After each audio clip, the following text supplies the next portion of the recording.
السلام علیکم ورحمۃ اللہ۔ دوستو، آج 25 مئی 2026 پیر کا دن ہے۔ اس وقت کی بڑی اہم رپورٹیں لے کر آپ تمام حضرات کے بیچ حاضر ہوا ہوں۔ اس ویڈیو کے اندر کئی رپورٹیں ہیں، آپ سے درخواست ہے کہ ویڈیو کو مکمل دیکھیں اور اس چینل کو سبسکرائب ضرور کر لیجئے گا۔ چلیے پہلی رپورٹ شروع کرتے ہیں۔ مغربی بنگال میں غیر قانونی تارک وطن کے خلاف سخت کارروائی، تمام اضلاع میں ہولڈنگ سینٹر قائم کرنے کا حکم۔ مغربی بنگال حکومت نے مبینہ غیر قانونی تارک وطن کے خلاف ریاست گیر مہم شروع کرتے ہوئے تمام ضلعی انتظامیہ کو ہدایت دی ہے کہ گرفتار غیر ملکی شہریوں اور جیل سے رہا ہونے والے غیر ملکی قیدیوں کو ملک بدری یا وطن واپسی تک رکھنے کے لیے ہولڈنگ سینٹر قائم کیے جائیں۔ محکمہ داخلہ و پہاڑی امور کی جانب سے ہفتے کے روز تمام ضلع مجسٹریٹوں کو جاری کردہ ایک مکتوب میں کہا گیا ہے کہ مرکزی وزارت داخلہ کی ہدایات کے مطابق بنگلہ دیشی اور روہنگیا غیر قانونی تارک وطن کی شناخت اور ان کے ملک بدری کے عمل کو یقینی بنانے کے لیے فوری اقدامات کیے جائیں۔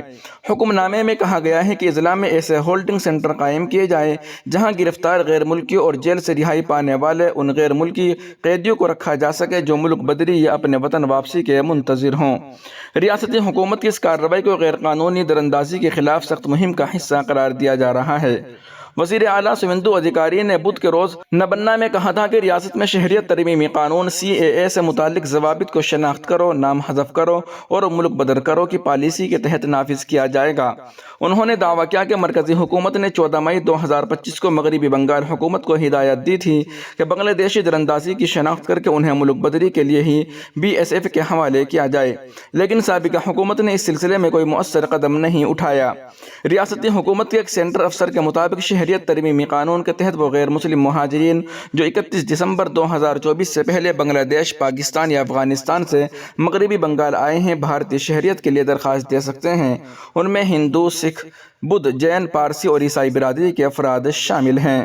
وہیں دوسری جانب راہل گاندھی کا بڑا بیان سامنے آیا ہے۔ انہوں نے کہا کہ راہل گاندھی کی کانگریس کو مسلمانوں کے نام کھل کر لینے اور نمائندگی بڑھانے کی تلقین۔ کانگریس کے سینئر لیڈر راہل گاندھی نے پارٹی سے مطالبہ کیا ہے کہ وہ مسلمانوں سے متعلق مسائل پر کھل کر بات کرے اور پارٹی ڈھانچے میں ان کی نمائندگی کو مزید مضبوط بنائے۔ ہفتے کے روز اقلیتی محکمے کی مشاورتی کونسل کے اجلاس سے خطاب کرتے ہوئے راہل گاندھی نے کہا کہ مسلمانوں کے خلاف ہونے والی ناانصافیوں کو صرف اقلیت کے خلاف ظلم کہہ کر پیش نہ کیا جائے بلکہ واضح طور پر مسلمانوں کے خلاف زیادتی قرار دیا جائے۔ انہوں نے کہا کہ اسی طرح دلتوں، OBC اور جنرل زمرے سے تعلق رکھنے والے افراد کے مسائل کو بھی ان کے نام کے ساتھ واضح طور پر بیان کیا جانا چاہیے۔ اجلاس میں موجود ایک لیڈر کے مطابق راہل گاندھی کا صاف پیغام تھا کہ کانگریس پارٹی کو مسلم لفظ استعمال کرنے سے گریز نہیں کرنا چاہیے۔ آج کل اکثر ایسا دیکھا جاتا ہے کہ لوگ مسلمان کہنے کے بجائے اقلیت کی اصطلاح استعمال کرتے ہیں۔ راہل گاندھی نے اقلیتی محکمے کو ہدایت دی کہ وہ ایسا پلیٹ فارم تیار کرے جس کے ذریعے مسلم برادری کی پارٹی امور میں بامعنی شمولیت یقینی بنائی جا سکے۔ ذرائع کے مطابق ووٹ چوری کے معاملے پر گفتگو کرتے ہوئے انہوں نے کہا کہ ممتا بنرجی جو پہلے اس مسئلے پر کانگریس کے موقف سے متفق نہیں تھی، اب اس کے خلاف تحریک چلانے کی بات کر رہی ہے۔ راہل گاندھی نے مغربی بنگال اور آسام کے حالیہ اسمبلی انتخابات کو آزادانہ اور منصفانہ نہ ہونے والا قرار دیا۔ ملک کی معاشی صورتحال کا حوالہ دیتے ہوئے انہوں نے کہا کہ وزیر اعظم نریندر مودی طویل مدت میں معیشت کو مؤثر طریقے سے سنبھالنے کی صلاحیت نہیں رکھتے۔ وہیں دوسری جانب مولانا ارشد مدنی نے کہا کہ حضرت مولانا ارشد مدنی صاحب کا بہت جرأت والا بیان، علماء ہمارے سروں کے تاج ہیں، ان کی قدر کرو۔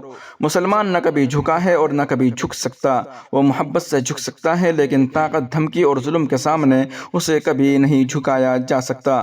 یہ بیان دیا ہے مولانا ارشد مدنی صدر جمعیت علماء ہند نے۔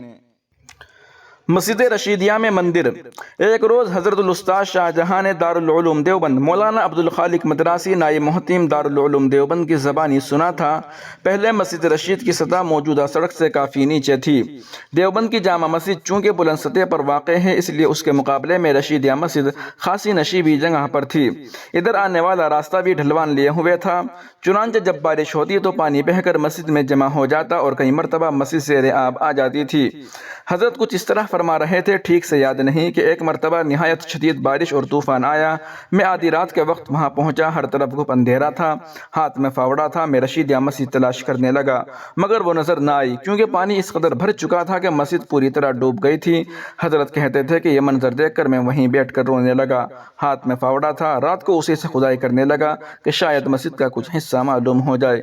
صبح ہونے پر اصل صورتحال واضح ہوئی۔ بعد میں یہی طے پایا کہ مسجد کی سطح بلند کی جائے، چنانچہ بعد میں اسے اونچا کیا گیا اور آج اسی کے نیچے تہخانے اور کمرے موجود ہیں۔ آج بعض لوگ اسی رشیدیہ کے چند فٹ نیچے کسی مندر کا دعویٰ کر رہے ہیں، حالانکہ وہ تعمیر خود بعد کے زمانے کی ہے، جب خود رشیدیہ کی اصل تعمیر اس سطح سے بھی نیچے موجود تھی۔ تو پھر یہ دعویٰ آخر کس بنیاد پر کیا جا رہا ہے؟ انتہائی احمقانہ اور بھونڈا دعویٰ ہے۔ انشاءاللہ رشیدیہ مسجد کے نیچے بھی رشیدیہ مسجد ہی نکلے گی۔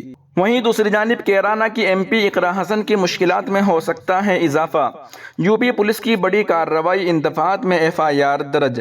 سہارنپور میں DIG دفتر کے باہر ہوئے ہنگامے کے معاملے میں پولیس نے سماجوادی پارٹی کی کیرانہ سے رکن پارلیمنٹ اقرا حسن سمیت 32 لوگوں کے خلاف مقدمہ درج کیا ہے۔